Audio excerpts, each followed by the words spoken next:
after the death of my physical body, it appears that some aspect of my consciousness and my personality will survive in some way, state, or form. It may be accessible through mediums, or it may reincarnate itself back into the world somehow. This is an emergency broadcast. This is not a test.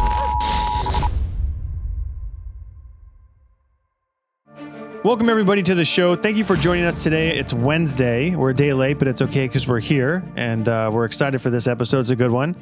Before we get started, I wanted to let you know to check us out on social media. We are now on Twitter, so we're trying to build that up.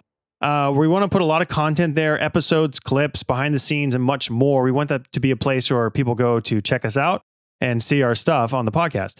Right now, it's just impossible for me to kind of manage multi accounts for different social media platforms. So right now, we're going to focus on Twitter, TikTok, YouTube, and maybe Rumble. I don't know. It's so many. It's too many. It's driving me crazy. But make sure you follow us, ladies and gentlemen, okay? So it's Doomsday Dads on Twitter. It's at Doomsday Dads. Links in the description. Instagram and everything else, I don't know. I feel like Instagram and Facebook has been dying for a long time. I guess we'll post there sometimes, but I can't do it anymore. Moving on, today's guest is Mark Boccuzzi. He is the co-founder and executive director of the Windbridge Research Center, performing rigorous, peer-reviewed scientific research and creating educational materials on dying, death, and what comes next. He has published peer-reviewed journal articles on topics including instrumental transcommunication and mental and physical mediumship, and presented his research nationally on field investigations of allegedly haunted locations, photographic anomalies, ITC, psychokinesis, and much more. I had a lot of fun talking with Mark, and I think you'll really enjoy the episode. We cover a lot of ground. All right, let's get to it. Correct me if I'm wrong, but your research specialties, you and your wife, would be consciousness, psi, after death. I mean, I guess for you, can you kind of give us a rundown of people who aren't familiar with you about kind of where your research focus is and kind of how you came to be in this position? Sure. So my name is Mark Boccuzzi. I'm the co-founder and executive director of the Windbridge Research Center, which is a nonprofit organization that focuses on alleviating suffering around dying, death, and what comes next. And we do that through scientific research and then taking the results of that research and publishing it as free, open access educational materials. Most of our research to date has focused on mediums and mediumship and also other forms of after-death communication. And we're also very interested in things like fear of death and death anxiety. My wife is my co-founder and director of research and co-researcher. Her name is Dr. Julie Beischel. She's been studying mediums and mediumship for well over 20 years. I've been involved in different aspects of parapsychology and cryptology and ufology for well over 20 years. Yeah, I saw another interview that you had done, and you mentioned UFOs, and I was like, ooh, I'm going to have to ask you about that just because of all the stuff that's been coming out lately and kind of get your opinion on it. But I guess first, if we could tackle, because I've primarily have seen you guys discuss mediums and kind of going down that rabbit hole. And I have to be honest for myself. I mean, my dad passed away in 2020 from cancer, and it was just like really fast the way it happened from finding out he had it. It was just like devastating. Before that, we had done a medium as part of the show, or a psychic medium. And I always had mixed feelings about it. Cause there's like the whole element of fraud. Then there's like the cold reading part of it. And then media's telling you and like society's telling you that it's all a sham. But then you have these weird instances where you're like, well, what's that about? There's something there. So I guess, how do you guys define mediums? And how did you guys get into where you screen them, or how does that process go to where you started to study that? And how did that all unfold? Sure. So we define a medium as a person who regularly receives communication from the deceased. And we define mediumship as the process by which a medium receives information from what we call a discarnate or deceased loved one, or DLO, and then conveys those messages to a living person. And that usually takes place in an environment or an event called a reading. And so there's a living person called a sitter. And so a mediumship reading consists of three people: the sitter, the medium, and the invited discarnate, or DLO. So that's sort of some definitions, laying the groundwork there. Okay. Julie's backstory is pretty intense. She talks about it in several books that she's written, and that information is available online. But the short story is, just as she was finishing grad school, her mother passed from suicide. And sometime after that, she became interested in what science had to say about life after death. And so she talked to a bunch of people, and she did a bunch of research, and she read a bunch of books.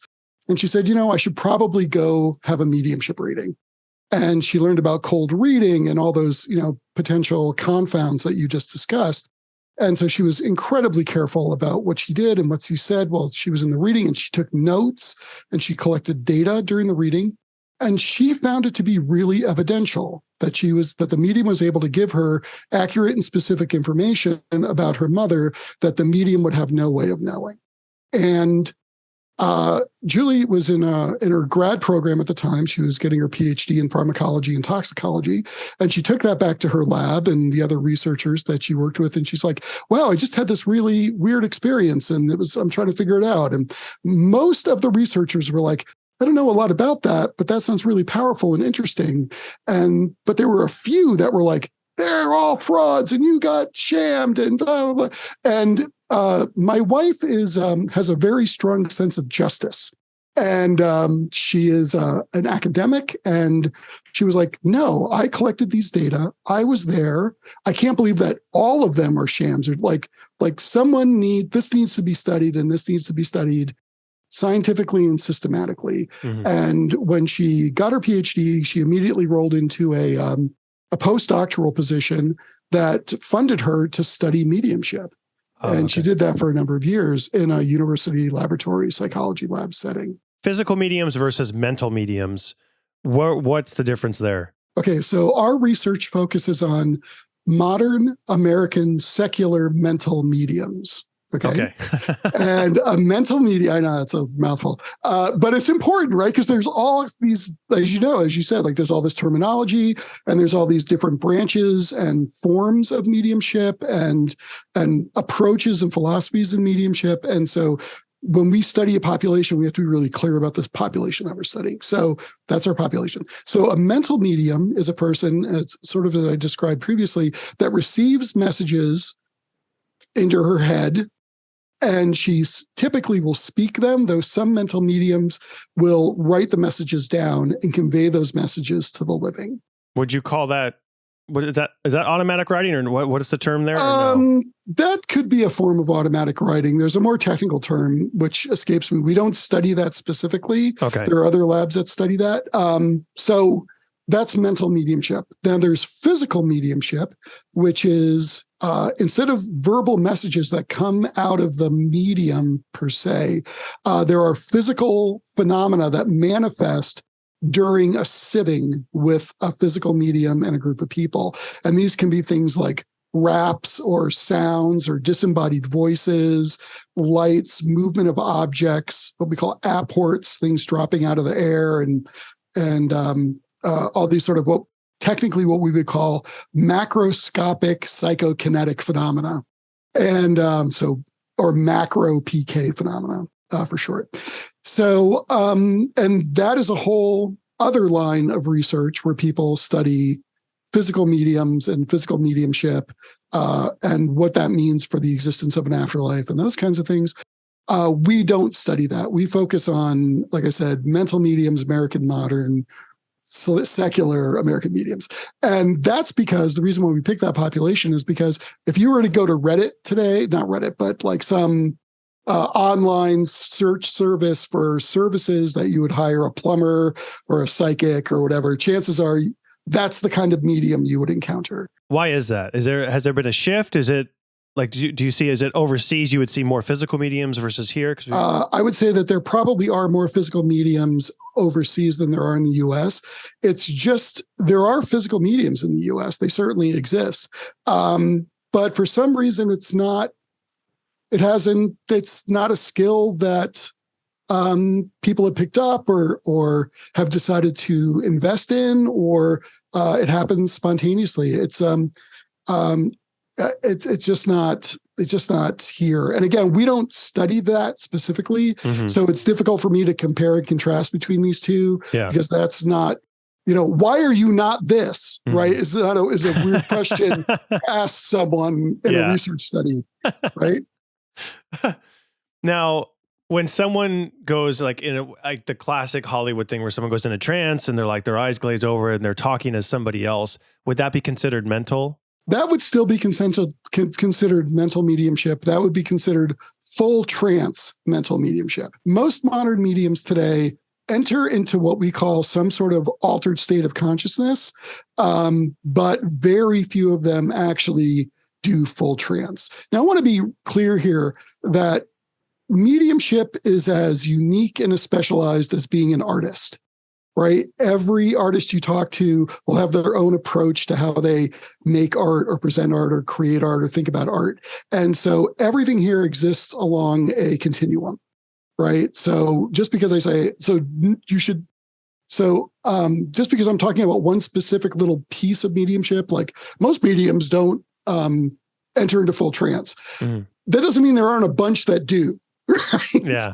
So I'm not trying to exclude anyone. I'm just saying like, kind of in the bell curve of research, right? This is kind of what we find. And when you guys did these studies, how did you select? Did you just get like a flood of applications and then you have to sift through these ones? Or like, how did you start? I would imagine there's maybe quite a few, or maybe because it was new that you didn't get that many, but how did you go through so many? And then how did you determine who were going to be the most promising candidates? That was a process. So when we first started, we were very interested in studying the phenomenon of mediumship, right? So what is it? How does it work? Can mediums actually report accurate and specific information about the deceased? So in order to study that thing, we had to make sure we had a population of people that could actually do that thing, Mhm. right? So you don't want to study swimmers with a pile of, soccer players, Yeah. right? Or whatever, right? So it was a terrible analogy. But you get the point. Yeah, I get it. So we received a grant, a research grant from an organization in Portugal called the BL Foundation. And part of that grant was to help us put together a team of pre-trained, pre-screened mediums. And these are research mediums. These are mediums that can follow directions, show up on time, are scientifically minded, and can also perform accurate and specific readings under tightly controlled conditions on a pretty regular basis. And so we opened that up to anyone that wanted to join. And we got hundreds of submissions, applications. And then as we went through it, we said, oh, yeah, by the way, it's going to take months. You're going to have to do 8 different steps to get certified. And once you're certified, you're going to have to donate hours back to our research as a research participant.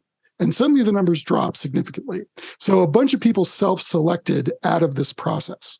So the only ones that were left, and there were still a lot, were people that were really confident in their ability and people that were really dedicated because they wanted to continue to participate and take part in research going forward. Mm-hmm. So we use this 8-step screening process, and I'm going to read it off this list here because I don't want to get it wrong. But sure. And again, you have to remember that we did this process like 10 years ago. Yeah. So it's funny that everyone's like, tell us about this research that you did. We're like, oh my God, we have moved on. Yeah. But I forget what I did like a week ago, so I can imagine 10 years ago. Yeah. It's funny because people would be like, in paper, blah, blah, blah. On page 2, you said, I'm like, oh. I'm sure I did. And if I did, then that's great. Anyway, the mediums have to fill out written questionnaires about their personality and other psychological measures.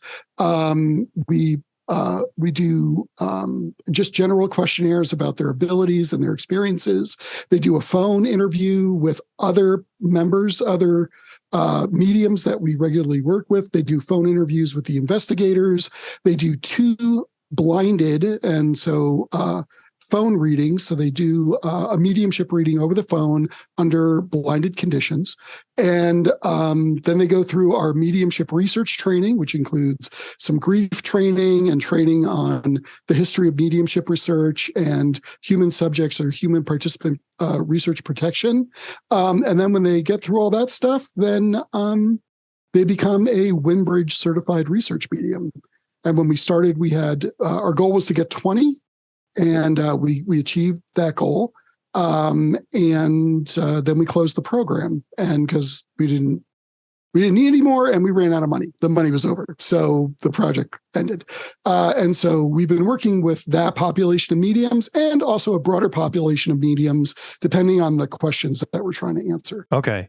And now, for people who aren't maybe scientifically minded, even for myself, you learn about this stuff at school and then you don't really come back to it. When you're doing these studies to make sure that they're unbiased, when you say like, they don't have the information beforehand, all this other stuff. What kind of, I know it's impossible to say everything because like you said, it was 10 years ago and it's a kind of a long, laborious process, but what kind of things are you doing to ensure that they aren't, that it's, I imagine it's a very hard thing to study. And then you have to worry about fraud too, like just them trying to fool you. So what are the kind of things you're doing to make sure, trying to minimize some of these things so you can get accurate results? Sure. So first off, the research is really specific. And if people really want to get into the details, all this information is on our website at wimbridge.org. If you go to the education tab at the top of the page, you'll see videos and fact sheets and the actual peer-reviewed papers. And you can dive into the details of all this research. And there's some overview fact sheets that give kind of the highlights and bullet points. But it is very specific, and I'm not going to go into all the details clearly, because I could spend an hour just talking about our accuracy protocol, which is just one of a dozen protocols that we have. So when we test for mediumship accuracy, the question is, can mediums provide accurate and specific information about a specific discarnate under blinded controlled conditions? And so we do a number of things. So the protocol that we've developed accounts for things like cold reading and non-specific statements. And we do that through tight compartmentalization of information. So there are 3 experimenters, and they're all responsible for different pieces of information, and only certain pieces of information pass between the experimenters at any given time. Mediums never have direct contact with the sitter, for example. We use what's called a proxy sitter. So an experimenter who knows nothing more than the first name of the discarnate asks the medium to provide a reading. The medium then does that. Then the experimenter asks specific questions that about the discarnate that the medium needs to provide answers to. These include things like physical description, cause of death, hobbies. There's a couple of other ones that are dropping out of my head. And then finally, messages for the sitter. So just sort of this open-ended piece.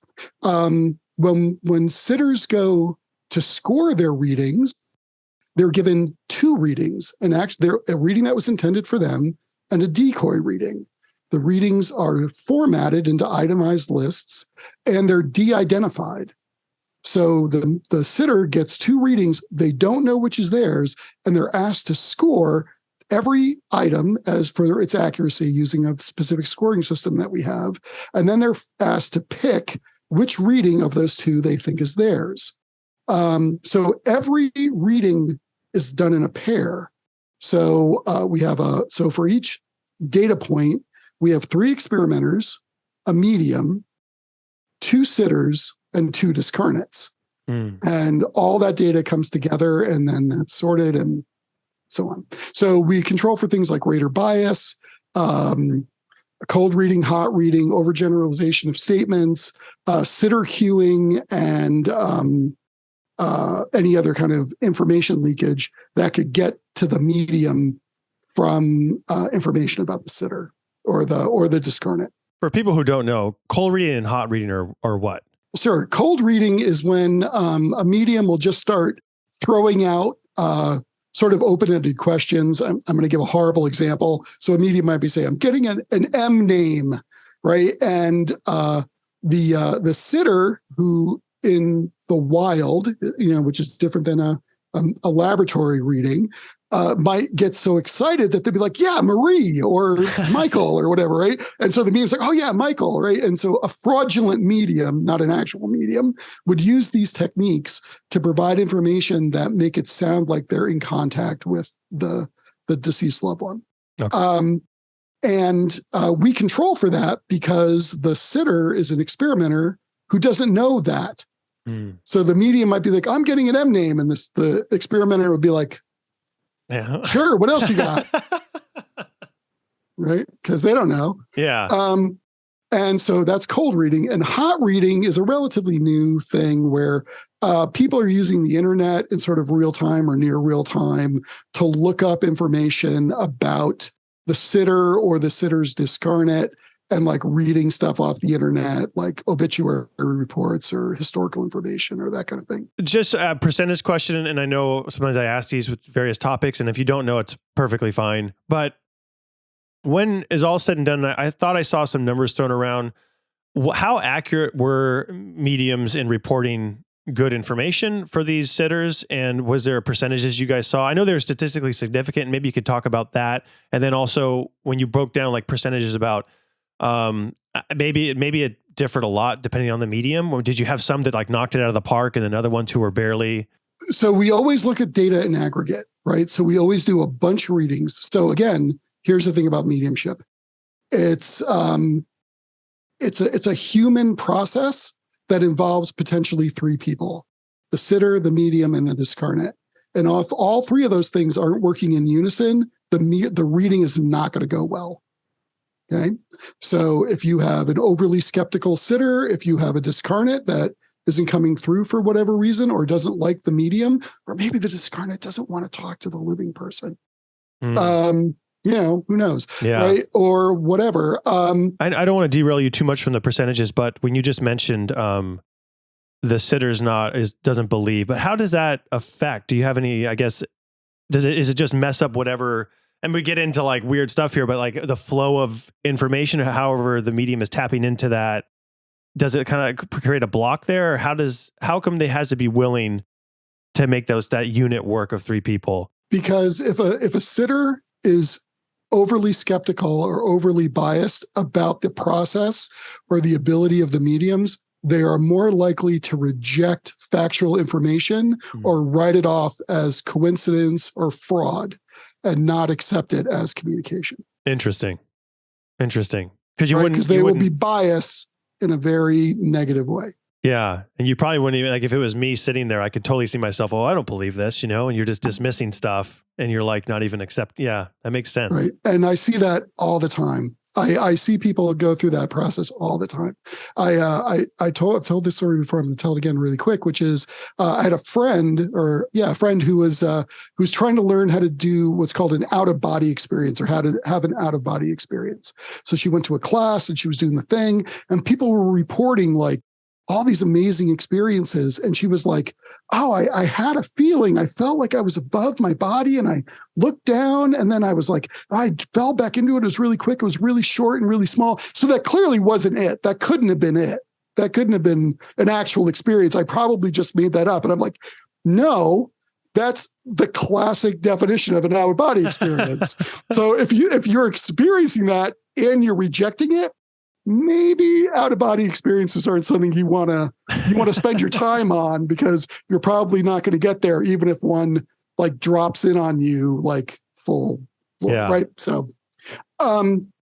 as far as percentages go, I'll be honest, I'd have to look all that stuff up. We know that a mediumship reading will always be at least in the lab, will always be at least 30% accurate. Okay. That's just because people aren't that different. Right? Yeah. Like even you and me, I don't know you, but we both have jobs. We're both wearing shirts. We both have headphones, right? Like there's probably a fair amount of similarities in our lives. We both have fathers. My father passed away shortly after I graduated from college, also from cancer. So there's probably going to be some overlap with people, but so mediumship readings tend to get a little bit more accurate than that, but we can always expect to see at least 30%. And then in terms of the statistics, what we find is that when given the opportunity to choose between a decoy and a target, we would expect a 50% chance. We see a much higher rate than that, which is statistically significant. Okay. Were there any how often, I guess, would there be some that would totally just like blow you away in terms of what they would give back? Because I imagine, like, I talked to Dr. Edward Kelly from University of Virginia, and he was talking about there was this one gentleman who came in, just like blew everybody away. And they've tried, as time has passed, to keep kind of bringing him back in and looking at stuff, because it's like really remarkable what he was able to do. How rare is that to where you get someone who's just like off the chart, maybe kind of even wowing you guys that have seen a lot of stuff? We have a couple of, we've experienced some people that are really good at specific things consistently. And again, we always look at the aggregate. So we never really focus on one particular medium, or if one particular medium is driving the curve or whatever, we control for all that. But there are what they're called, high performers. Mm-hmm. They're definitely out there. That has not been our approach to focus on high performers, because they are rare. And so at the end of the day, what we're interested in is the applications of mediumship. So we're trying to understand mediumship as it exists in the world, but look at it under controlled conditions so we can get a better sense of how it works and what people can expect from a mediumship reading. These are kind of very hard questions, because I know it's not maybe what you guys focus on, but the odds. How rare is this skill in the world? What are the odds of you walking into a shop and getting a legit medium? Is it pretty? Are the odds not great that you're going to get into one of those areas? Is it a pretty rare thing, just overall? Yeah, I wouldn't put numbers on it because I wouldn't even know how to start to collect those data. But the reality is that after-death communication experiences, or ADCs, are incredibly common, right? People from all walks of life have them kind of all the time. I don't remember what the percentages are in the general population, but they're, I want to say maybe 30, maybe higher, because a lot of 30%. But most people, again, will reject those based on their experience and bias and beliefs and all that stuff. So the percentage of people having ADCs is probably much higher than what's reported. So individuals can have after-death communication experiences, and then mediums are people that have leaned into that and can try to continue to develop that skill. So I think that the chances of you running into someone who is an actual medium that can do a good job and doesn't is actually probably pretty high. The problems, I think, run in with social expectation. People have seen on the media and other places how they think mediumship is supposed to be. Mm-hmm. Right. So now mediums are under pressure to always perform, to always give as much accurate information. And regardless of whether or not they're actually fraudulent, some, which is a person that has absolutely no skill and is like just totally leaning in the other direction, right? Like, I'm going to read your body language and I'm going to look up your credit card number, and I'm like that kind of crap, mm-hmm. versus like people that are also relying on their intuitive, natural human communication skills, mm-hmm. right? Like, it becomes really difficult to tease these things apart out in the wild, mm-hmm. right? So at the end of the day, if you're going to find a medium, you need to understand why you want to find a medium, what your goals are for going to get a mediumship reading, and then to find someone that you really resonate with and trust, and you understand what they're offering and what their business practices are and those kinds of things, so that everyone can have a positive experience through this thing. It's funny.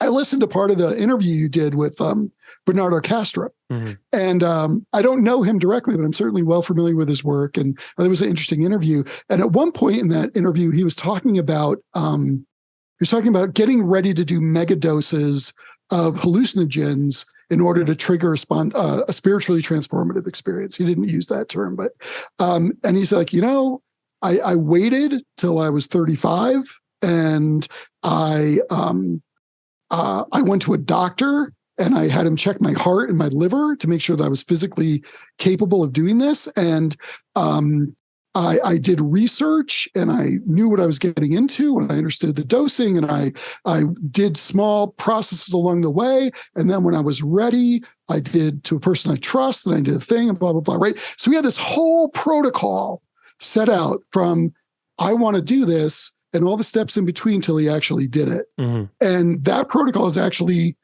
a lot of similarities to the protocol we recommend for before people just go in and get a mediumship reading. Interesting. Right. To us, a mediumship isn't a mediumship reading is something you do on a Friday night for fun with your buddies. Mm-hmm. It's a therapeutic intervention, which can trigger profound spiritually transformative experiences. Interesting. And it should be approached from that perspective. Yeah, probably a very few percentage of people do actually do that, huh? Yeah, and that's why there's so many crappy people running around saying they got lousy mediumship readings. I don't know, maybe you were a bad sitter. I don't know, consider that. Now, what can someone do if they do all the research and they're obviously, like, 'cause I even thought about it after my dad passed away. I was like, do we want to do that? And based on an older experience, which I felt like I was getting, like the cold readings were happening, we chose not to. And then there's another religious side of it, right? Catholicism, what they teach about contacting stuff. And I want to talk to you a little bit about that. Can someone who walks into these things, who's done the research and is really sincere about it, can they pick up on things where it's like, hey, this is not, I'm ready on my end, but obviously I'm in the wrong venue here because either it's fraudulent or they're leaning into that side of it too much. What are the warning signs if you had to pick like the top ones where like, hey, this is the red flags, you can go? I think a lot of it has to do with, I kind of hate to say this because every medium has their own process. Mm-hmm. So I would put it back onto the sitter, where if at any point during the reading, the sitter isn't feeling comfortable or the medium is asking things of the sitter that makes them uncomfortable, that is, that to me would be the biggest red flag. Okay. Right. Like based on the research that they did and the things that they expect, if they feel like the medium is going off the rails or isn't sort of within the scope of those things, they have the right to stop that process. But they should also be really aware of the business practices that the medium has.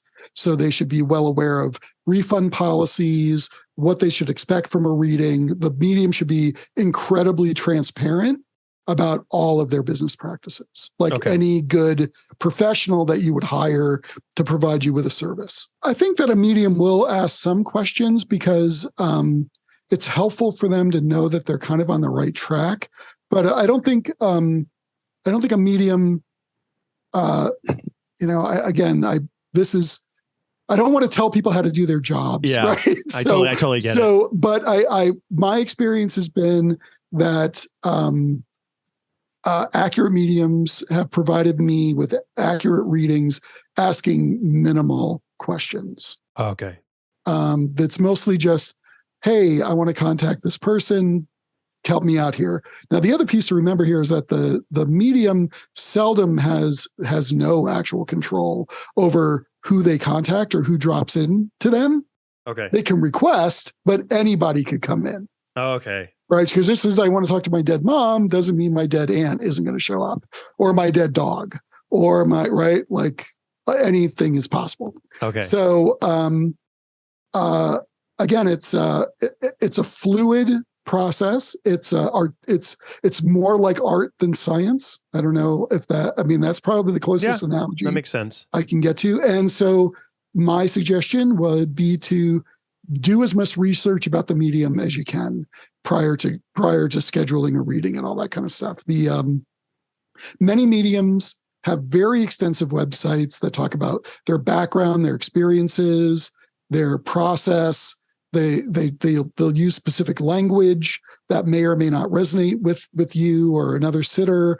And so it's important to pick a person that resonates with you. And it's also important not to, in my opinion, to go into this process with the underlying expectation that you're going to get screwed, right? Like if you're going in, why would you hire someone who you think is probably going to treat you badly or steal your money, like, would you ever do business with that person? Like, if I met a plumber and he was like, I don't know, I'll do some stuff and see how it goes, and whatever. And I'm like, no, dude, like, I'm not going to work with you, right? Like why? So there's so many people that approach this from that sort of I need the medium to prove to me, and I need the medium to do this or that or the other thing before I'll. And I'm like, that's not the function of mediumship. And if you're that skeptical about mediumship, don't go to a medium. There's plenty of other opportunities or ways to establish or make an after-death communication or have an after-death communication experience. Have you noticed, because a lot of people demonize money, or people who make good money at a certain field, they think automatically that means that it's a sham and it's all commercial. Do you have any, if you have a medium who's, very commercialized, very out there in the media, are those warning signs to you? Do you prefer the ones that are kind of like tucked away and kind of quiet about it and don't bring a lot of attention and just kind of take in people? No, I have no preference either way. Mediums are a lot of mediums. This is what they do for a living. Right. And, we live in a society where people have mortgages and have to feed their kids and pay insurance and all those wonderful things. So if we lived in an idyllic world where no one had to worry about money or resources, yeah, maybe, mediums that didn't seek out fame and fortune or have a lot of times just have fame and fortune thrust upon them. Right. Because that's, especially in today's society, right? Like, someone could do something and be like, oh, I did this thing and it was cool. And then the right influencer at the right time picks up the right thing and, that person takes off. And they may not be better or worse than anyone else. Just because a medium is capable of charging large amounts of money, that means her or their time is valuable and they can do that. But it doesn't mean they're any more or less accurate or than a medium that's sitting in a bookstore charging $20 a head for a quick reading. As a matter of fact, I've had really good readings from mediums and psychics that were just kind of like, hey, what are you doing? Here's $20 or whatever. Like, and I've had really good readings from more popular mediums as well. I don't consider that a warning sign. I think that's more of a societal issue than a quality of ability issue. You kind of mentioned it a second ago. I guess we can kind of get into this little topic now, is that when a medium kind of opens the door to communicate, you don't really know if that person you're looking for is going to come in or something else is going to come in. So I grew up Catholic. We've spoken to Catholic exorcists, we've spoken to mediums, we've spoken to, Bernardo Kastrup, who would not hold that same view of, he left the door open to kind of some, in his framework of idealism, the idea that some entities could exist that wish you harm. And I asked this same question to Dr. Kelly. Are there things, and he had an example of his sister, I think, would do the automatic writing. And one time she was getting some information that said their grandfather or somebody was in trouble, had fallen, needed help right away. They raced over to the house and he was totally fine. So he said he felt like you needed to be very careful when you start accessing this stuff. To start it off, I guess, where's your belief in that? Do you have a personal belief in that? How does it differ maybe from the formal? We could go like a long way down the rabbit hole here. Demons, entities that wish you harm, other dimensions. What are you accessing? I guess if wherever you want to start with that. So my belief system is my own, and I'm not trying to discredit anybody else's experience or belief systems. My belief system does not include those kinds of entities. Okay. My belief system includes human beings and non-human beings, but I don't necessarily believe. I don't. This is way in the weeds for a scientist for me. I don't believe in evil. Okay. Evil isn't something that naturally expresses itself in nature.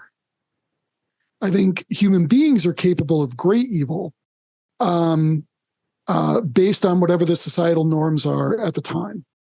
And I don't know how that expresses itself in the non-materialist plane or the extended consciousness or the existence of consciousness after life after death. I believe that lots of people have these various sort of horrible experiences. Again, Ed Kelly, is that who you were telling me about? Yeah. So Ed's a great guy and adopts, does amazing works. But if someone had handed that to me and told me that story in a vacuum without any other background information, I'd be like, that was either precognitive or retrocognitive. Could you explain those a little bit? Sure. So that person that was doing the automatic writing may have been predicting an event that could happen in the future. So that would be a precognitive event. Okay. Or she was picking out something that had happened in the past. I don't know if that person had fallen before, which is why they were so worried about it, or if she had known about that, right? So there are multiple explanations for why that, or she was just wrong. She misinterpreted the signals, right? If it was easy and it was like picking up a phone or watching a television show, then all mediums and all psychics and all of us would be accurate all the time with all of our intuition and all of our guesses. And, but it's not. It's a series of interpretations of impressions. So would you maybe say that maybe if someone did some evil on this planet, died, something resonates afterward in some non-material form, that same thing could play tricks or mess with? Because you hear about this in the UFOs too, right? You hear like weird stories about things not being necessarily kind. You have, I mean, God, if you go on UFO Twitter, it's a hot mess, a hot mess. But I got frustrated with it because like just as I believe there's something out there, but it's like you just get so bogged down in like the little fighting that happens on there that it gets really frustrating. But you do hear countering arguments like, hey, this happened or that happened, and it was negative. I guess where would this negative energy come from? Or would you, like you said, it's just we're misinterpreting maybe what's happening. Like Bernardo's points, like you take DMT, you go into this far place, you still carry a tons of baggage with you along the way. And it's all filtered through what's remaining of your filter mechanism that's still trying to process it. So you see machine elves and weird things. It's because you're not quite gone yet, you know? Yeah. I mean, like, just a stupid classic example is the lion evil for eating the gazelle. Well, from the gazelle's perspective, absolutely. The lion sucks. We hate the lion. From the lion's perspective, not so much, right? Thankful for, I don't know if he's thankful, but sure, she's thankful. But the lion's like, I got to eat, I got to feed my kids. I got, we live another day. So yeah, I think a lot of it has to do with perspective. And I know that our area of discussion here isn't UFOs, but I often find it really interesting to think about completely alien intelligences that have no basis either in our social norms, in our thinking processes, they might not even experience reality in the same way that we experience reality, but yet we're very quick to attribute human attributes to them. Mm-hmm. Right? Sure, if you had an experience and it sucked, I'm sorry. Like you should not have had to experience that, whatever it is, right? Like, I'm so sorry. Yeah. But to attribute to like, oh, that entity was being evil to me because it wanted me to suffer and it wanted me to be evil and it wanted to be evil or whatever. Like, that's where things get a little muddy for me. Yeah. I think it's similar to, I've seen the argument for AI coming up and they're concerned about, it taking over us. And you have two factions, one saying, hey, it's going to destroy humanity. The other one saying, hey, it's not going to. But the one who says, it's going to, it was very interesting because it was like a cold calculated, hey, it's just going to be a point where it thinks that we're no longer needed for what it needs to do. It's not going to be an evil, malicious thing. It's just going to be like the lion eating the gazelle. It's going to be a removal because it's just, not needed. It's not because it wants to hurt us, not because it wants to cause us tremendous pain. It's just like an efficiency thing. It was an interesting framing. And I was like, oh, it kind of sucks, but it's like, it makes sense, And I guess from that viewpoint, maybe you could view all that as a UFO, like you said. It could be who knows what shape, form it'll take and what it values and how we prescribe our own values onto it, thinking like, oh, well, now you're mean because you're not valuing what I do. I'm actually running a study using Chat GPT to simulate an external consciousness. Oh. So if an external consciousness came to the Earth and viewed the Earth from above, what would it find? And and ChatGPT was very good about explaining in very neutral terms. It would see a mixture of human thriving and human destruction, right? So societies, science, technology, deforestation, war, poverty, injustice, all those kinds of things.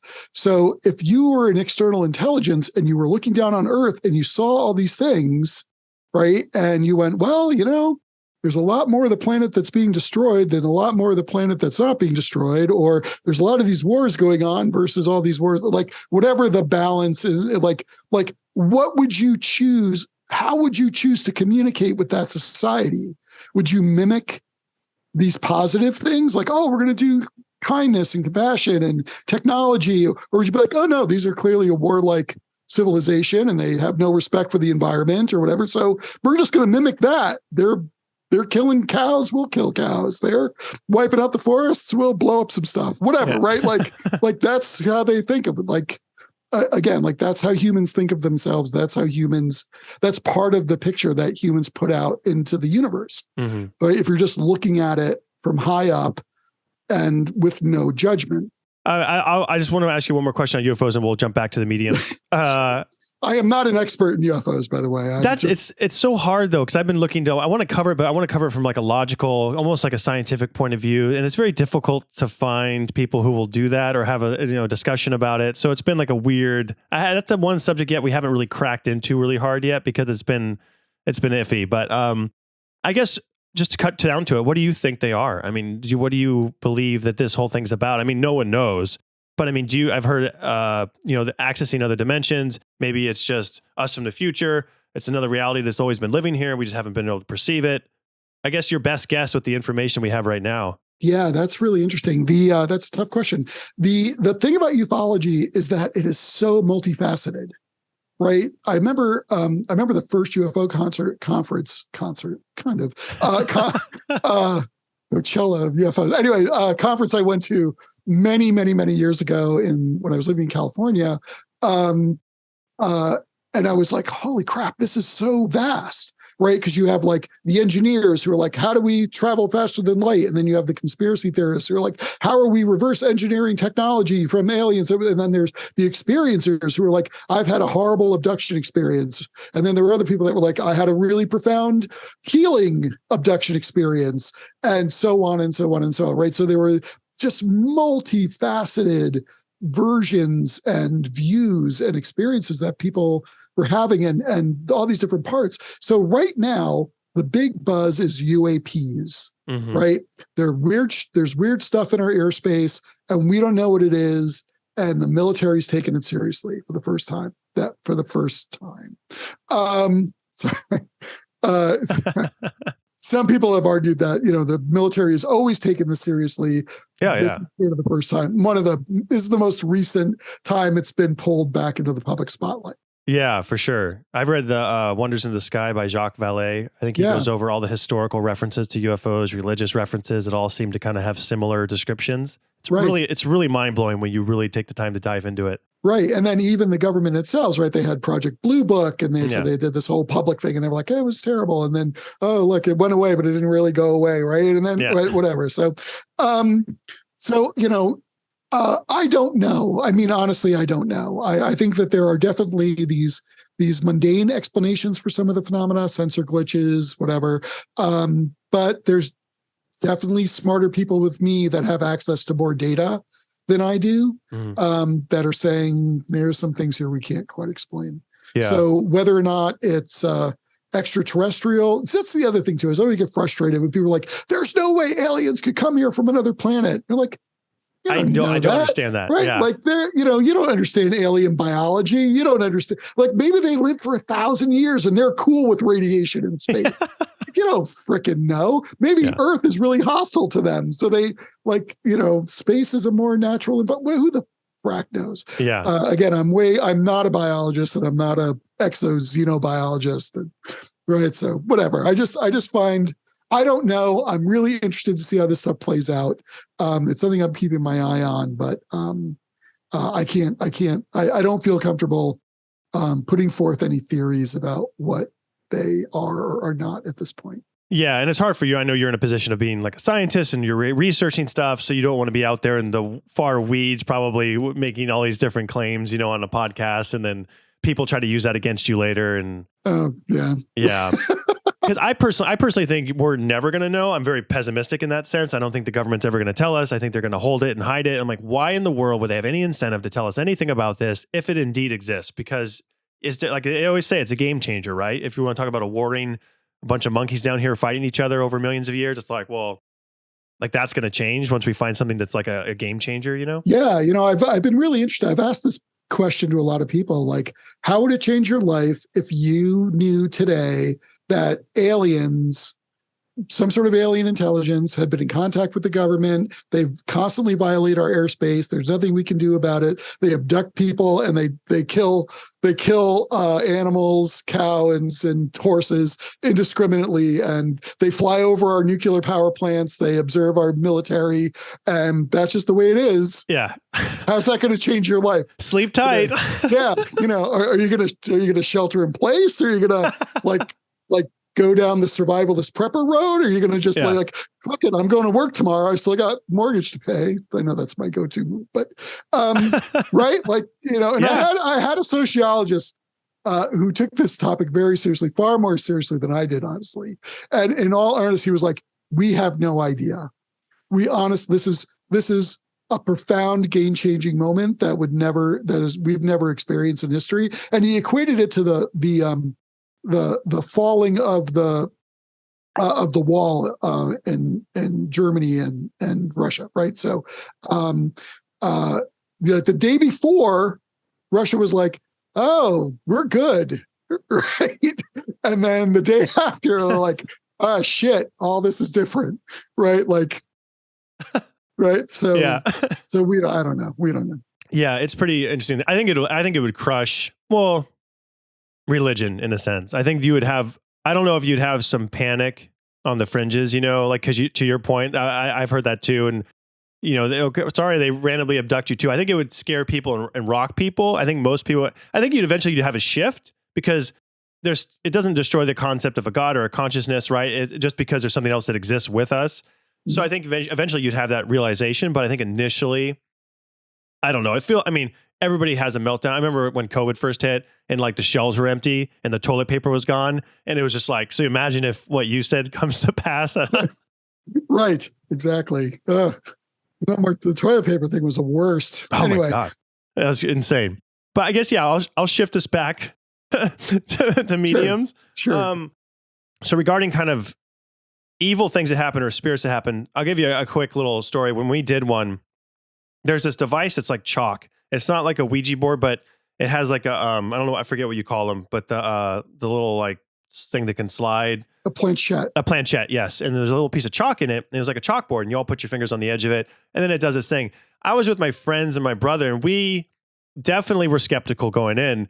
And then we're all sitting there, and then suddenly it starts to move. And I know the people that have their hands on it, and I interrogated them quite thoroughly after, and I trusted nobody was moving it. And it started doing all this stuff, but then eventually it started making circles, like in violent circles. Like it was going like hardcore. And I've never had anything like that. And I know there's a part of people that think it's a subconscious thing and that we're somehow moving it with our energy. And I wanted to ask you, because you've kind of been in this world a little bit, is that a problem in terms of like kind of a spillover of just us manipulating it? Or was there something that you find to be there?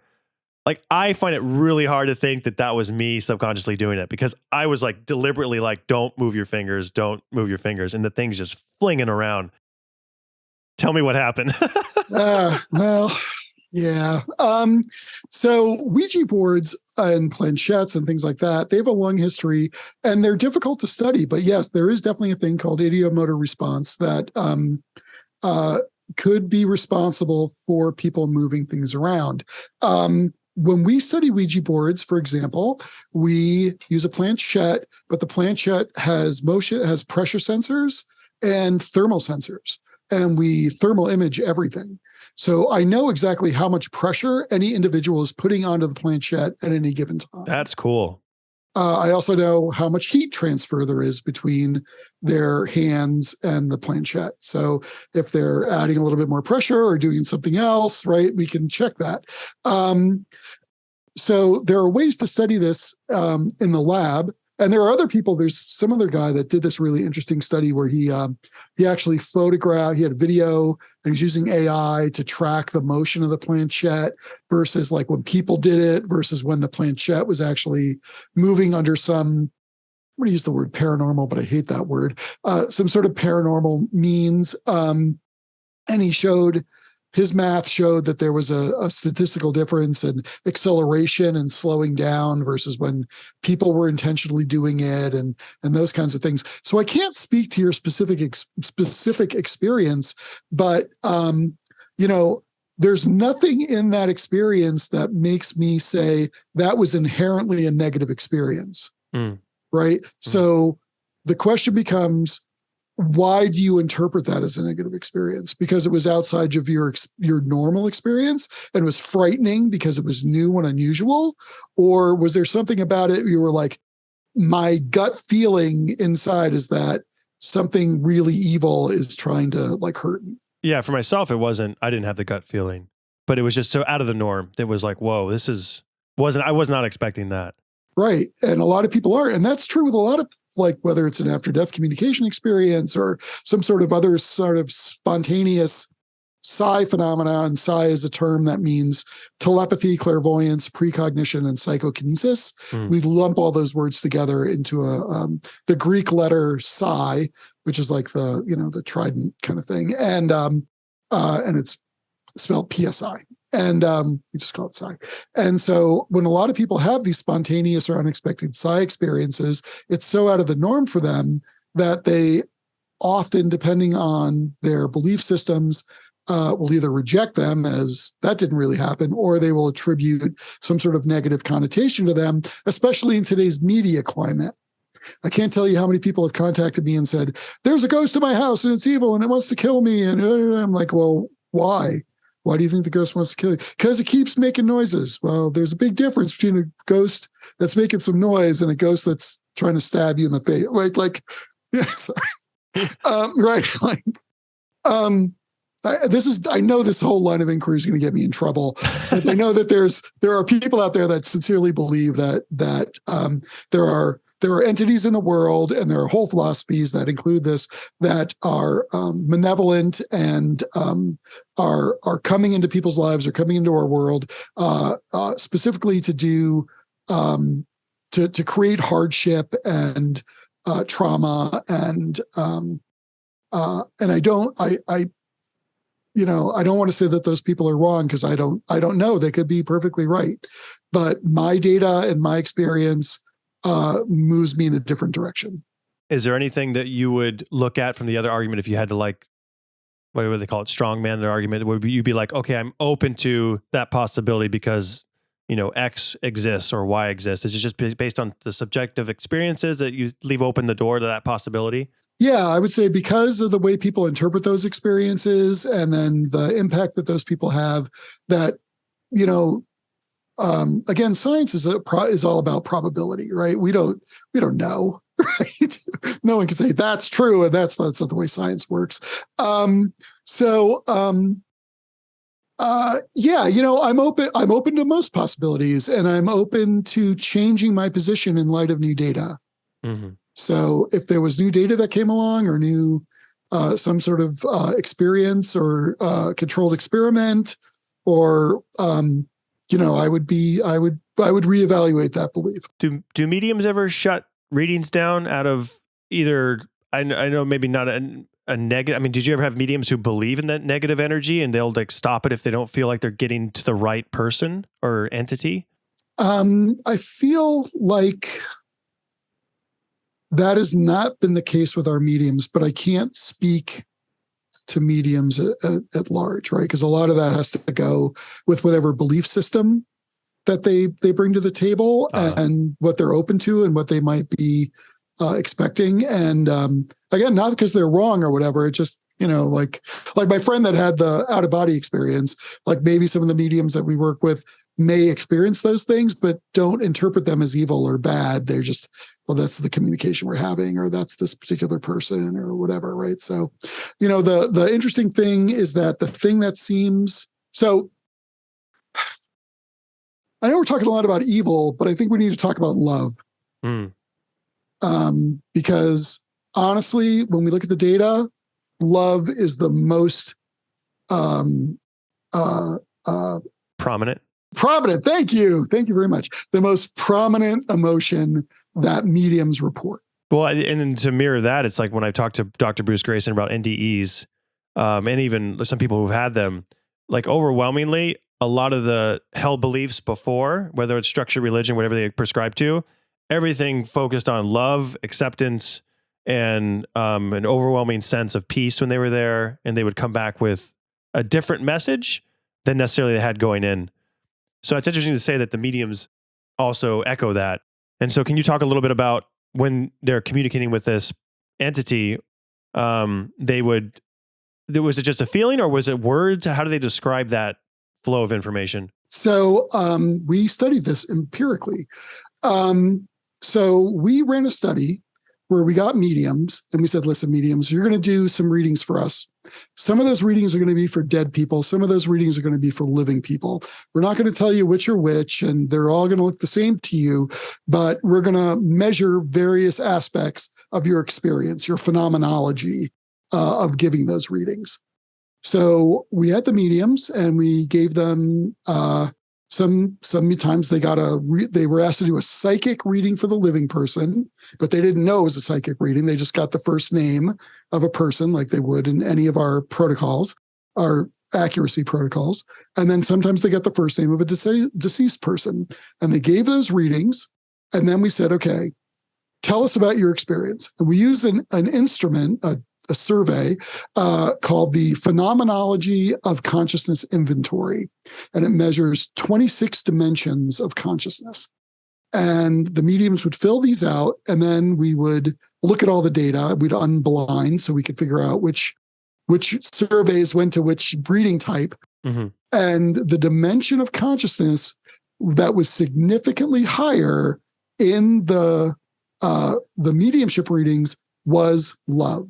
Overwhelmingly, the mediums reported more feelings of love when talking to a discarnate than they did when retrieving information about a living person. It's so fascinating.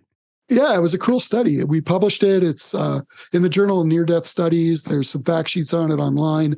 And then the mediums went on to describe some of those experiences. Like, I always feel like I'm meeting someone new when I'm talking to a discarnate.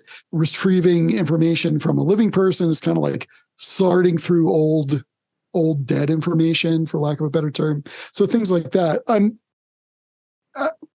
This feels a little too self-aggrandizing, but I'm going to do it. My wife just published a book. Oh, cool. It's out on Amazon now. It's called Love in the Afterlife. And it talks about this research. Again, I don't want to push books on people, but if you're science-minded or don't want to spend the money or don't have time or whatever, a lot of the research is based on a lot of the information in this book, not all of it, because it definitely has my wife's perspectives and suggestions that aren't part of the scientific literature. They're her moving beyond. That's what a book lets you do, is move beyond the constraints of science to speculate and think about and apply different things. But the raw science is all on our website. Okay. And then her book talks about how she integrates and applies that science. And she talks about mediumship readings and how to get ready for a mediumship reading and different forms of after-death communication experiences and things like that. So very cool. Well, I'll link to that in the description as well, so people can check it out. Yeah, it's a really nice book. I'm really proud of her. She did a really good job with it. Anyway. When you talk about the afterlife communications, I know I've heard you guys mention dreams before. I've heard you mention, obviously mediums. And my mom has had experiences after my dad passed away with certain things happening in the house. Can you talk a little bit about that, the dreams? I know you've mentioned you had one, I think regarding your mom. Mhm. Is there a time window where that happens? Because I feel like obviously some people who it's been like years are gonna be like, oh, I never had anything, or it's never gonna come. Does it tend to happen in the beginning? That stuff in the house happened relatively quickly with my mom. I noticed I've other experiences like, where people will be like, oh, that was nothing. But it's like, when something's different in your house and what happens with certain things and what stuff's meant to hit like your parent or whatever. Mhm. But can you talk a little bit about that and kind of the window of opportunity that I guess it's there? Yeah, that's an interesting question. We've never studied that sort of time frame specifically, but we know, for example, with a mediumship reading, it doesn't matter. There's no time frames on mediumship readings, except we do recommend that people wait a year after the death to have a mediumship reading. It allows them to process their own grief. And some mediums believe, and I think we believe as well, that it gives the discarnate time to adjust. To their new reality. Do you have any, I guess, examples to where that kind of is not a positive experience because they haven't had time to adjust? Not saying anything bad, but well, we haven't looked at that. We haven't looked at that specifically, mostly because we're worried about the ability of the sitter to properly integrate and accept the and process and navigate the information that comes from a mediumship reading. So that's really our focus. Our end game is always how is all this impacting sitters? How are we alleviating grief? How are we minimizing suffering? Gotcha. That's sort of our end game for all this. But back to your question, I don't know that we've gotten a specific timeline. I know my experience with for example, the dream I had with my mom was like a couple of months after my mom passed away. I did have an experience with my father. It was just a couple of days afterwards. But I don't think that that's a hard rule. I don't think that there's any data to suggest that you will see these things within 6 months, and if you don't, then you're never going to get it, right? Like I don't think that that's the case. Okay. So I have one more experiment that I want to mention. People, we were talking about near-death experiences, and generally, while there are negative near-death experiences, the vast majority of them seem to be very positive. And so, so that brings up the question: what is the afterlife actually like? Right. So we wanted to study that as well. So how do you do that? You can't flatline people, right, and get their stuff, right? That's horrific. So I ran a study. It's called Vista, and it's ongoing, and we're still collecting data. We've finished phase 1. We're moving into phase 2. But the Vista project used a method called controlled remote viewing. I don't know if you're familiar with that at all, but it's a little bit. It's a process that was actually codified by the U.S. military for psychic spying.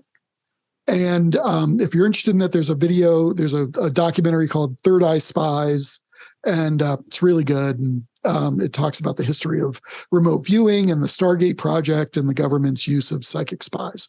And today, remote viewing has been used in all kinds of applications. And it's basically a process by which a person sits quietly and they're given a target, and then they collect information or they report information about that target. So that target could be anything from a person, place, thing, location, or any combination thereof. And the target is given to them in a way where they don't have any information about the target. So for example, they're given an ID number. So a tasking that a remote viewer may receive is, this is target ID number 185J24. Tell us everything you can about that target. And then the remote viewer does their job. And the data from multiple studies and even from the government studies shows that people are able to do that and provide accurate and specific information about those targets. The public, back in the day, the program became public. There was a lot of outcry about the government and the military spending money on psychics. There was a report written, which was very controversial. And in the end, the decision was to close the project publicly because they couldn't exactly figure out how to operationalize the intelligence. It's not that the phenomena didn't exist. They just couldn't figure out how to make it work within the military. So today, remote viewing is used for all kinds of stuff, finding oil deposits, predicting the stock markets, all kinds of things. So we applied that process to the afterlife. So I didn't use mediums, because mediums are all going to have, no offense to mediums, but when you ask them those kinds of questions, they already come up with their own bias. They've been doing this long enough that they already know what the afterlife is like. Right. So I need a way to remove bias. And we do that through blinding, and controlled remote viewing allowed us to do that. So I got some remote viewers and I said, listen, I want you to view 3 targets. They don't know what they are, right? We set this up beforehand, but the targets were me in front of my computer eating soup, a actual deceased individual who would be in the afterlife, and the afterlife itself. And we asked 3, and then we assigned numbers to those targets, and then we gave those target numbers to the remote viewers, and we asked them to remote view all those targets. And I can't go into all the detail because it's just so much. I've already talked a lot about this too much already. But the short version is no one came back and said the afterlife target we're perceiving is hell, right? Everyone said, I'm experiencing a beautiful landscape. I'm experiencing oneness. I'm experiencing wholeness. This is a really odd reading for me. I've never experienced things like this before. I see a person. I've never experienced this before, but that person can see me. Like all these really interesting descriptions of environments and interactions with people that these viewers were not used to having, and they would have no way to know that these were the targets we were asking them to do it. So the afterlife appears, based on very limited data, to not be a horrible, scary place where people go, but actually sort of this really kind of cool, interesting place. In what way are these people accessing this? Is it kind of is consciousness the base layer of reality and they're all tapping into the same thing, and we're kind of like, they're able to remove themselves and view something that other people have to die to see, then come back? How do you parse this out? And maybe you can touch on the remote viewing versus, I don't know, somebody who dies. Do you buy into the idealism? I guess what I'm getting at is, what's your framework for the world, and how do you view it in that context? Is consciousness the base layer of reality? Yeah, that's a big question. So remote viewing is a highly specialized area. Just like we specialize in mediums, there are groups like the International Association for Remote Viewing and other organizations and researchers that have spent entire careers focusing just on answering those kinds of questions about remote viewing. I am not that deep in the weeds. I understand the protocol. And again, my interest is application. I'm an engineer by training. I always want to bring it back to how to help people. So I think these are really interesting questions, but I'm far less interested, which some people are like, you're a terrible scientist. I'm far less interested in why things work than if I do X and Y and Z, I get an effect. So how do I use that effect to affect change in the world? Gotcha.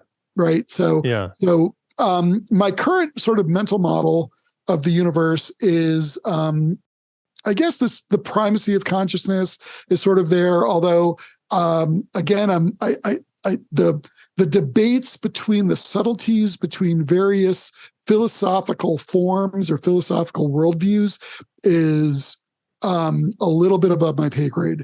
So I sort of think of the world in very broad strokes for this stuff, which is consciousness is either a materialist, a view of consciousness is it's either an emergent property of the brain, and so therefore when the body dies, the brain dies, and we're done. We're just walking meat bags, and that's it. Or there's the non-local version of consciousness, right? Which is basically consciousness exists outside the body and outside the brain, and the humans and other biological structures evolve, and the human brain acts as a receiver of consciousness. Mm-hmm. So consciousness exists in all things; it permeates everything. And then when the body dies, consciousness still exists, mm-hmm. right? So the existence of consciousness isn't dependent on a physical body, right? It just expresses itself through that body at some time for a short period of time. And I think it's that non-locality of consciousness, which then allows things for remote viewing and psychic functioning and survival of consciousness and reincarnation and mediumship and all those other kinds of phenomena to express themselves. And that's a very simplistic description of topics that people write thousands of pages about. Yeah. That's kind of where I've headed, because it does help explain all these things that are kind of outside the purview of science, and they're kind of like taboo, but yet there's still stuff there and it's stubborn and it doesn't go away. Like just accepting that maybe consciousness permeates everything or is the base layer of reality starts to open up a very much more simple way of just saying, oh, that explains all of this here. And you don't need to like throw it out with the trash and pretend like it doesn't exist. Right. And as other people have said, it doesn't negate our current understanding of macro reality. Exactly. Yeah. Right. Like physics still works, right? Like it's you and I, biological processes still work, chemistry still works, but reality also has this other piece. So the other thing, which is kind of interesting, is that, I talked to people, another study I ran looked at people's beliefs in the afterlife and why, not just do you believe in the afterlife, but why you believe in the afterlife and why you don't believe in the afterlife. And what would it take for you to change your mind? Right? What kind of experience would you need to have if you were a believer to make you into an unbeliever, and if you're a non-believer to turn you into a believer? The majority of people said that they would require a direct personal experience in order for them to change their position. The real thing I was interested in is, why the people that don't believe in the afterlife really are adamantly reject it. And a lot of it came down to a fundamental dislike of religion. Yeah. Right. So the fact that anything could hint that any part of a religious belief could be true, they immediately rejected it. So because when you talk about afterlife, they immediately think angels and heavens and hells and those kinds of things. But really, the existence of an afterlife doesn't really may not have to do anything. It's just a function of consciousness. Right? It doesn't automatically imply God, or it doesn't automatically imply a smart universe or whatever, right? Like it's just, I have to drink water.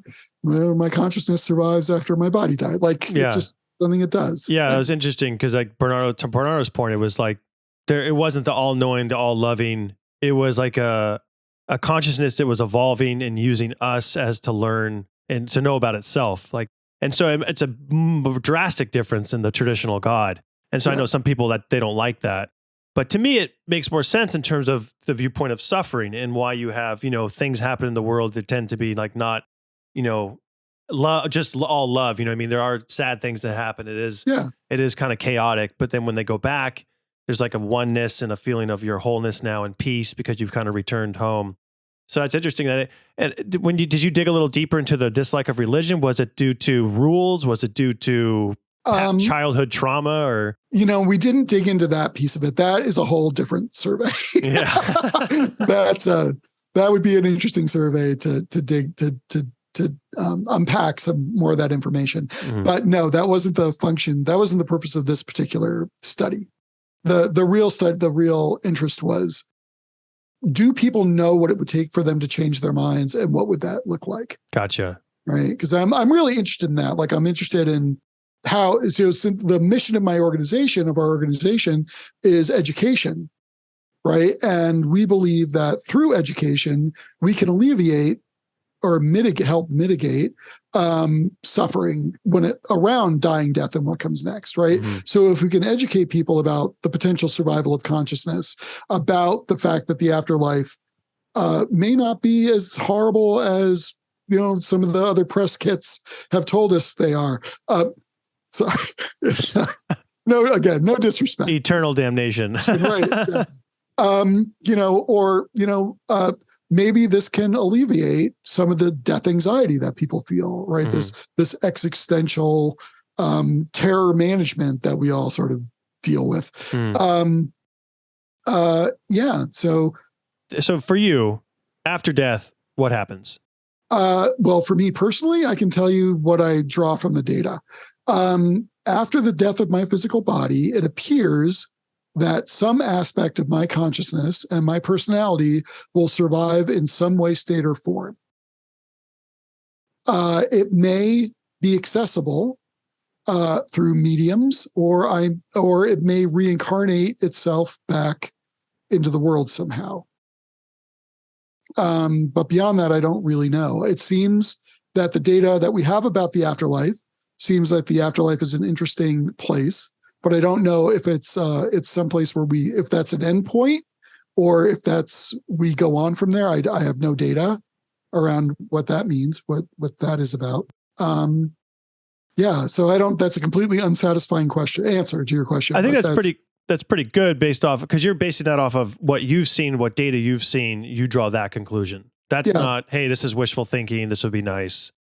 Yeah. I mean, so, you mentioned I had a dream experience with my mom, and just really quickly, my mom had passed away, just at the beginning of the COVID pandemic. And it was very quick.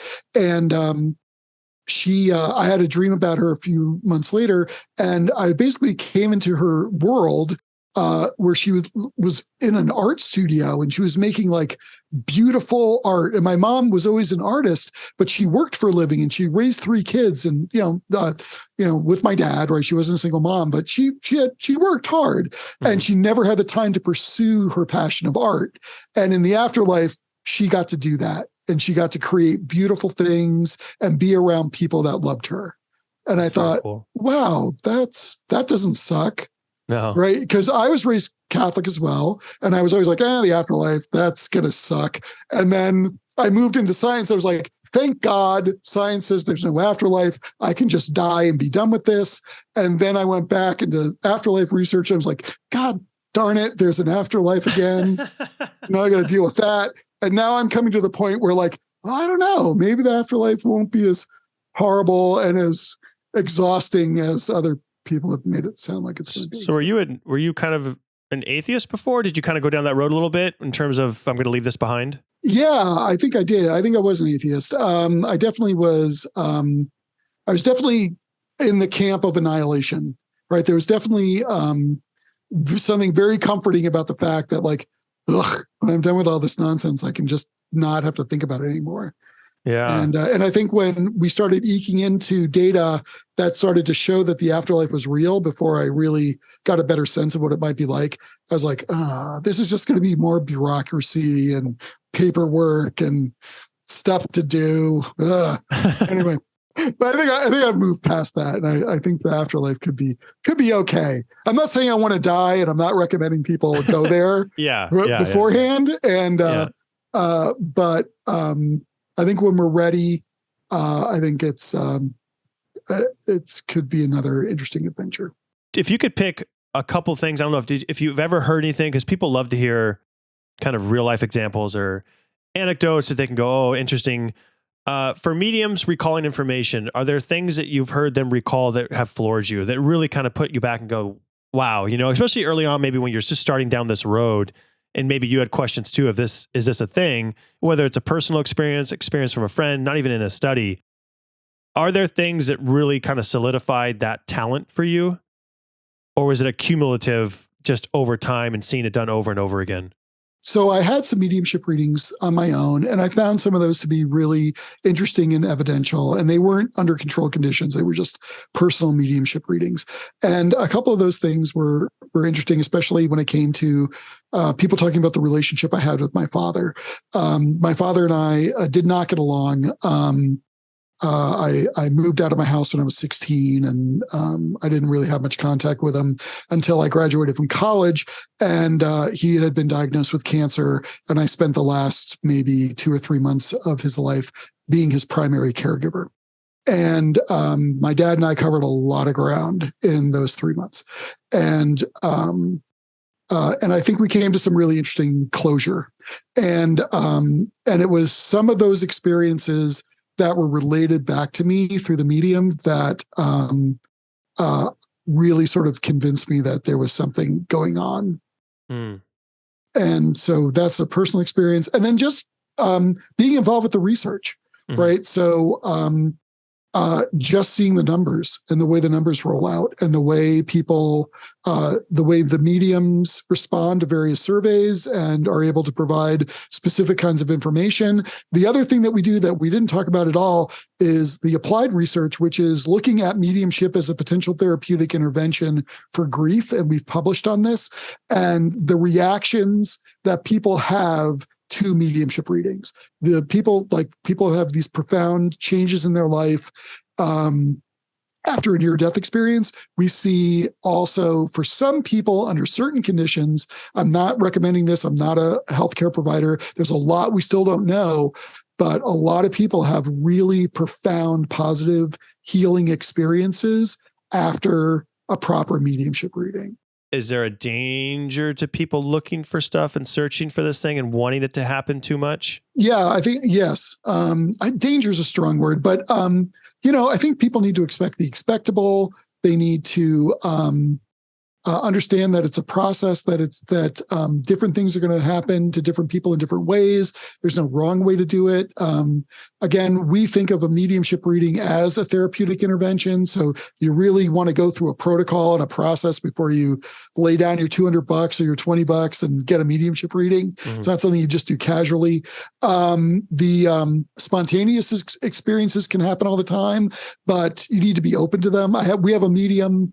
I'm not going to say her name because I know I'm going to blow it, but the quote is basically people are looking for fireworks when they should be looking for fireflies, right? So there's this expectation that all these experiences are going to be like crazy and over the top, and it's really not. A lot of times it's a feeling, it's a synchronicity, it's a dream experience.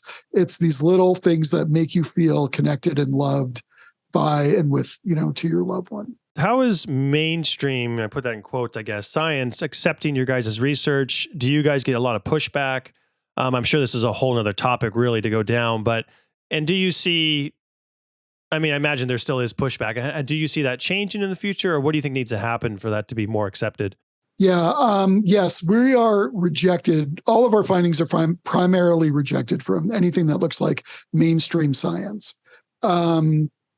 We can't get funding from major science funding sources like other places in the U.S. So we rely on donations and small foundations that provide funding for research and support. One of the key things about science is that it does focus on the hows and the whys, not only what, right? Our focus is really on the what, right? How do we take this stuff and help people? So I think that there are important questions that need to be answered about what's the real nature of consciousness, right? And things like that. And until those really fundamental questions are answered, or at least acknowledged in a broader form by mainstream science, it's going to be difficult for them to accept anything that looks like any sort of non-materialist reality, any sort of psychic functioning, whatever that may be, right? It's an ongoing argument. There was a paper written by a researcher, his name is Etzel Cardinha, and it laid out the reality of psychic functioning based on the data that's been published for over 100 years. And it was published in the APA journal, the American Psychological Association journal. And the response to that article was, your data doesn't matter. It's all wrong because psychic functioning can't exist because there's no place for it in materialism. So it doesn't matter how much data we collect. We will never sway the mainstream. That's going to come from much bigger places than us. What I can say is that the data that we get can be helpful for the medical community, for the mental health community, and for experiencers and individuals who are grieving and having these kinds of experiences. We know that after-death communication experiences are fairly normal. They're not things to be afraid of. They can keep you connected to your deceased loved ones. Mediumship, the right kind of mediumship with the right kind of people under the right circumstances, can be a profoundly healing experience. And we're researching that as well. So is that by design that you guys did that? You kind of chose to focus on this because you knew until those bigger questions get answered, you're never going to sway those people. Yeah. And it seemed like a crime, honestly, to not bring the information that we had to the public.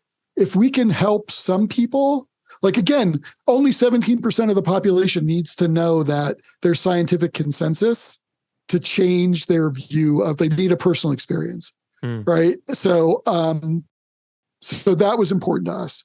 There's this thing that can happen. It can really help people. How do we figure out the way to help people safely and responsibly and bring this information and these potential modalities to the world? Well, I commend that. I really do, just based off my own loss. And I mean, everybody else who can kind of sympathize with people who've gone through that or that will go through that, and to have these different avenues to help with grief is massively helpful. And I watch all that stuff all the time, different people debating consciousness and what's the ultimate level of reality. And it's like, you're not even close to having any kind of agreement on that. And just for that part of the argument to penetrate mainstream science, I think now is just happening, where it's like, hey, there's these questions here that aren't adding up in materialism. And so, maybe, I don't know, do you have any hope 50 years, 100 years? I mean, do you just not even have, did you just stop worrying about that? Cause it's just too frustrating? I mean, yes. The short answer is yes, I did stop worrying about it, because if I spent any time thinking about it, we'd never find other interesting questions or answer other interesting questions, in my opinion, which are more interesting. But I do agree with you. I think that the cracks of materialism are starting to show. There are more and more people willing to look at the limitations of materialism. I don't think there's a lot of people ready to jump on board the psychic parapsychology bandwagon just yet, but I do have hopes as a self-identified parapsychologist. But yeah, I'm not going to let those arguments that don't really impact the end game, the end point, slow us down or bog us down. No, I feel like that's the smart approach. Thank you. I appreciate that. The way science moves too, it's just like, you'll be waiting. The segment of the poll you were talking about, or the research you were doing, that they're going to wait for scientific consensus. It's like, well, good luck. You're all going to be dead before that happens. You'll have the answer. Yeah, exactly. You all know eventually. Yeah. So whatever. We do get criticized for that, like, oh, you're not answering these deeper questions, these bigger questions, or there are alternative explanations you're not exploring. And yeah, of course, we can dig down as much, like you said, we're still debating climate change, and we're still debating evolution, and we're still debating whether that the earth is flat, right? Like survival isn't going to get a pass, but Well, I really appreciate you taking the time. It's been a fascinating topic to cover. I'd love to have you back on the future as you guys uncover stuff. If you want to talk some more, where can people go to check out you, your wife, and all the research you're doing and the information you guys present? Sure. So first off, thank you for this interview. Thanks for having me on. This was really fun, and this is one of the most interesting interviews I've done in quite a while. So not to take away from other one, but this was really good. So thank you. Oh, you're welcome. The place to visit is windbridge.org. And from there, you can access all of our educational materials. You can see all of our research. There's fact sheets and all different bits and pieces. So check it out. And if there's something there that's useful for you, use it. All of our material is open access and free. Awesome. Well, thank you again. I really do appreciate it. Scott, thank you. Hey, everyone. Thank you so much for watching. If you enjoyed this video, please hit the subscribe button and give us a thumbs up. Don't forget to follow us on Twitter and our other social media platforms to stay updated with our latest content and join our awesome community.